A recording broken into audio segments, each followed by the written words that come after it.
I'd like to introduce Dr. Tom James. He is our Region 5 psychologist. He's been with us for about 12 years, 8 years as a psychologist in Region 5, and a long wealth of experience in supporting people with developmental disabilities. So Tom is going to talk about supporting people with challenging behaviors and positive behavior supports here today. Okay, thank you very much. I've got the thing on here. Hi, my name's Tom James. I am a psychologist, a PhD psychologist. My training actually is in clinical psychology. And I've been working with persons with developmental disability and people with mental illness for 38 years. Prior to the last 12 years here, I was back in the Midwest actually working in the Chicagoland area. And I actually started out at the old Chicago State Hospital, and my job was to get people out of the hospital. And so I've been doing this for a very, very long time. Now, do I know anything? Well, we'll find out, maybe. Anyway, to do a little bit of history for myself, before we get on to all this, Linda had mentioned the residential service guidelines, and it's in your packet. I'm going to go sort of briefly go through some things here. But I got to tell you, my first little story is about me. I came here and I was working at Rainier School. It was my first job. And actually took that job thinking, okay, I'll take this job so I can get a real job. You know, because I thought I'd be working in mental health. However, the people that I met at Rainier, the families of people, the people who were transitioning people from Rainier to the community, the clients, I was so impressed by the real dedication to the mission, which is to support people to have a great quality of life. I decided I really wanted to work in DD here in Washington. And in amongst all of that, I found this document, the Residential Service Guidelines. And I'm going to read a couple of things to you, and someday I'll put it on the slide thing. The mission, this is from 1988, by the way, which to me, coming from the Midwest, which wasn't nearly as forward-thinking as Washington, all persons, right, the first sentence, right, about the mission, all persons with developmental disabilities shall be provided every possible opportunity to live in a manner consistent with the general citizenry. That's a huge statement. I mean, that's the opposite of like when Rainier was built in 1939. You know, the prevailing wisdom, as Linda so eloquently talked about, was to place people away from society. It was best for all concerned. Of course, there are things that weren't taken into account, like the trauma of separating people from their families and their communities, the artificiality of it, the inevitable institutionalization that occurs to people who are. So by 1988, the idea is 180 degrees away from that. Live like the general citizenry. The second thing, the division will promote the development and implementation of new techniques and program approaches to ensure opportunities for positive change, personal growth, and development towards maximum independence. We want people to have positive lives, personal growth, maximum independence. These are all quality of life measures.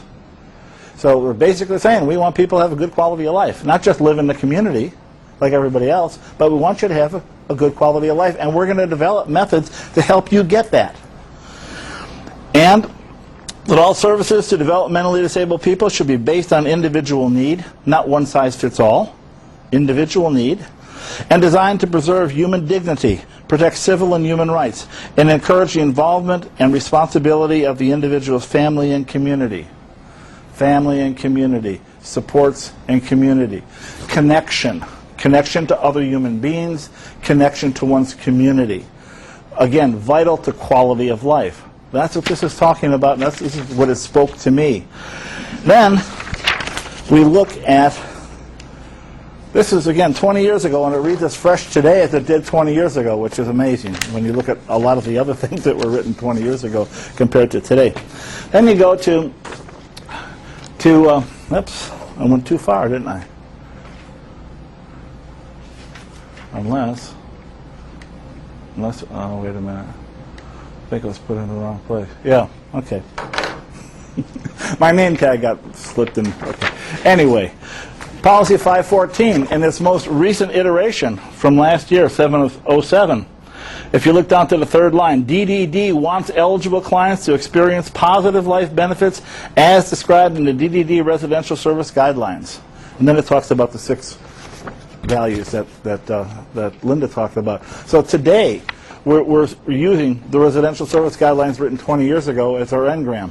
And that was the wonderful thing to me, was that it was very, very clear to me that the mission of what we're here for is very clear, all the way from the top.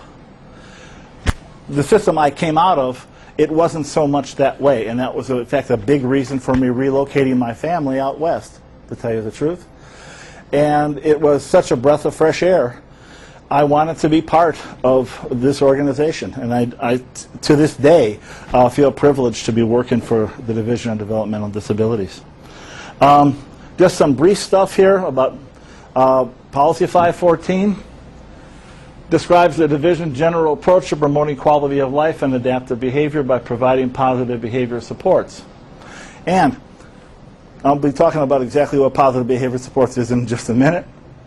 Positive behavior support must be emphasized, not should be or ought to be, but must be emphasized in all services funded by DDD for persons with developmental disabilities.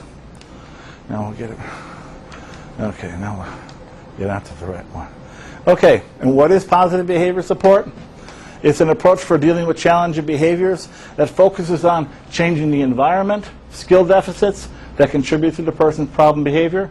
It's based on respect, dignity, and personal choice. It helps develop effective means of meeting the person's needs and helps reduce problem behaviors. Okay, I'm going to give you an example. Here I am. I'm living in an adult family home, Tommy James. And I'm standing there, and I have to go to the bathroom. And I go over, and somebody's in there. So I go up to Mary, and I say, Mary, I got to go to the bathroom. And she says, oh, that one's being used, you have to go upstairs. So I kick Mary. Okay, that's a challenging behavior. I'm being aggressive. Okay, now, to take a purely management approach to this, there are several things you can do. You can say, okay, Tommy's a kicker. So whenever we talk to Tommy, we're going to stay 6 feet away, so he can't actually get us, right? And we're going to give him points for every shift that he doesn't kick somebody. And once he gets enough points, he can buy a candy bar. So, and we're going to remind him that, you know, if he's kicking, that he doesn't get his points. So we can set up that kind of a behavior program, and then we're gonna hope, we would believe that by having an incentive not to kick and keeping ourselves safe when he does kick, that his behavior will be ineffective and it will decrease over time. Now, my history of such things, that may well happen, but very likely Tommy will adopt a new strategy to affect his environment as he's wanting to affect it. Now, the positive behavior support approach says, okay, well, let's take a look at what's going on here. First of all, we take an ABC approach. If you wanted to take A, antecedent, B, the behavior, C, the consequence or outcome, right? Okay, so what comes before? Okay, the behavior is Tommy's kicking Mary. When Mary tells him he can't go into that bathroom, he's got to go upstairs. Okay, well, turns out with the antecedents we're going to look at two different kinds. Things we call setting events and things we call triggers or predictors, okay? Now, a setting event is something that sets Tommy up to have the challenging behavior, but doesn't make him have it. Well, Tommy has arthritis.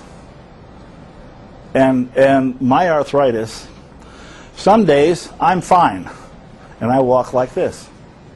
Other days, my knees hurt so bad I can barely stand, and then I walk like this. Okay? And on a day when I'm walking like this, and you tell me to walk up the stairs, I don't have the skill to say to you, Mary, my knees hurt so bad I can't walk up the stairs. I got to get into that bathroom. I don't have that skill. All I know is I'm in pain. I need to go to the bathroom. And Mary's telling me I can't go to the bathroom. So in frustration, I kick at her. So we have the setting event, which is the arthritis. The trigger is the task demand for me to go upstairs when my knees are hurting so bad I could barely stand. Now, with that understanding, we can start looking at modifying the environment, right? Well, I mean, in the best of all worlds, this guy ought to be in a single floor place that has more than one bathroom, right? But that would be a real good environmental thing to do if you possibly could or if you have to have stairs in it, at least have a second bathroom on the same floor that he can use when he needs to. Another thing we can do is skill deficits. A leave really works with this fella. It really helps his. So, I mean, maybe we can teach him. First, we can learn to observe him, and when he's walking like this, we can say, hey, would you like an Aleve? You know, the doctor prescribed a PRN Aleve for you. You could take it. And then once I take it in 10, 15 minutes, how is it? Is it helping? Oh, it helps? Good, good. In other words, we remind him that he does have the power to ask for something that makes the pain better. And over time, we encourage him to come when he needs it and ask for it. So we're teaching a communication skill, right? And of course, if we can't get out of that environment, we can teach Mary to notice when he's like this, and if she's going to have to ask him to go up the stairs, instead of saying, you go up the stairs, let's go up the stairs together. I'll help you. And we'll go to the other bathroom together. That's an example. It's based on respect, dignity, and personal choice, isn't it? In other words, you're not doing something to me. You're trying to help me get along in this world with the disabilities that I have as they're occurring. And it certainly reduces the problem behaviors. I'm going to stop you don't typically kick people who you really like and you really feel care about you and are helping you out, do you? In a situation like that. Okay, that's the basic difference. Some of the common types of supports. Assisting the person to live in a home that is safe, attractive, and in a location that's readily accessible to the community, activities, friends, and relatives. Sounds pretty straightforward. That's like you and me, isn't it? Well, I'll tell you about a stupid thing that I did. I was party to. It took 3 or 4 times of this lady blowing out of placements before we finally, I'd like to say we figured it out, but it was more like happenstance. And I have learned since then to be more intentional about such things. This is some time ago, thank God. She wanted to live near a mall. And she wanted to, because she liked to walk in the mall. And she wanted to live near a place where she could go swimming. And let me tell you, there's a big difference between living somewhere where you can walk to go swimming, or you can walk to the mall, versus having to get the car, get the staff, go and have this disjointed experience of being in a mall and then coming back. Well, okay, the 4th time around, we found her a place not far from the mall and a block and a half away from a park that had swimming. And when she's there, all of a sudden, challenging behaviors were gone.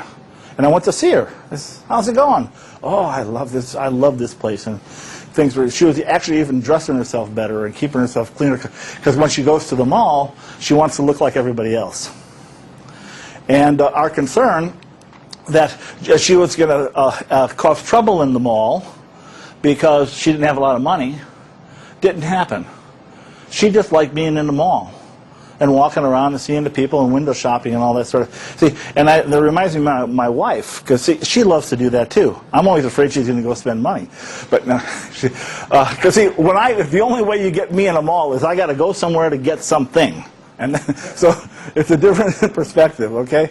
But actually, what happened, it took a few months, but she did start wanting things, and she was willing to work for them. So she became positively motivated to do better in a vocational placement. So her life got better in a whole bunch of ways because we finally listened to her and found a place not only that was safe, but that she felt safe in. And those are two different questions, you know. I mean, we could say, oh, this is a safe place, but if the person doesn't feel safe there, you know, what do you do if you're living in an apartment you don't feel safe in? You move. You find a place that you feel safe. Okay. So this is some basic supports. Providing a person opportunities and assistance to learn how to make choices and exercise personal power. Learn how to make choices and exercise personal power. Really important. You know, all of us have our range of choices that we're good at making. I mean, if I consistently give you 50 different choices, you get a headache pretty quickly. At least I do. All of us, none of us can handle infinite choices. And in fact, a few weeks ago I was reading a study about people who won the lottery, and a huge percentage of them did very poorly after 5 years and 10 years. And one of the factors was they had too many choices, and they made bad choices. So none of us are. It's not good for us to have too many choices. We have to find our good range. Same thing with our clients. And it may be that they have a hard time if it's more than 2 or 3 things. So and there are really 6 choices that are good, you know. So what you do is you give them 3 and say, okay, pick one of those, and then you give them the other 3. So you pick one of those. Okay, of the 2 favorite ones, which one do you want to do right now? Or we'll see. So there are many different ways to help focus choices and help people to make better choices. Manage daily activities, pursue personal goals, and access good health care. That's huge. We'll talk much more about all of these things as we go along. We want people to be able to form and maintain significant relationships, friendships. We're real good at taking care of people, keeping them clean and safe. We're not so good at teaching people how to make and maintain friendships. And it's something one of the guys out there, you know, helping out, that we need to work on doing better. Because today, most of the people we support, most of the people that our clients have contact with on a regular basis are people who are paid to have contact with them. And here we want people to feel good about their lives. I mean, think about it for a second. If the only people you had contact with were people who were paid to have contact with you, how could you have positive self-esteem? It's pretty hard. People to participate in a broad range of activities that the person enjoys. And we have to help people figure out things that they enjoy, because a lot of them haven't had the experiences you and I have had. We'll talk more about that as we go on. We want people to promote positive recognition by self and others, including work, leisure, socialization, and personal interest. Okay. So how do we do all this? In the packet here, just for a second, I've got policy 514, which is a positive behavior support thing, and then we've got policy 515 on use of restrictive procedures, policy 518 on cross-system crisis plans, and I'll talk about those as we go along. And Linda said a very important thing in her presentation about the balance between keeping people safe, right, and empowering people. You know, positive behavior support is all about empowering people. However, there are situations where people go into crisis in which things are not safe. At that point, we have to rapidly move into a mode of managing to reestablish safety. Then we have to learn to let go again, back to empowerment. And we have some methods for doing that here. Okay? Did you want to say? I don't want to ruin the cake. Oh, no, you're not ruining it. Please. How do we get where we can give some choice to people when we say you can't go to the movies, or you can't, when you talk about friendships, you don't ever, if you ever made a decision and you're not used to making decisions, almost every decision you make it's a confidence thing. You make better decisions because you have confidence that you can make the other decisions. And we have to help people build their ability to make decisions. Absolutely. when I think of my teacher, she didn't just give me my first decision and knew that I was going to make the wrong one. Whatever decision I made, she made sure it was safe. That's right. But then she gave me enough courage to try another decision. Absolutely. And we don't necessarily, and I'd love your opinion about it, how do we encourage us as the division and as the people that we work for to give them the opportunity to fail at a decision and not feel bad that they failed, but they learned? Well, that your statements are going to be on this tape, and you're part of that. That's what this is all about, is to help people to understand that, yes, I couldn't have said it better. We need to give people the opportunity to fail, but keep them safe in the process so that they can learn just like everybody else learns from their mistakes. Right? Absolutely. Thank you.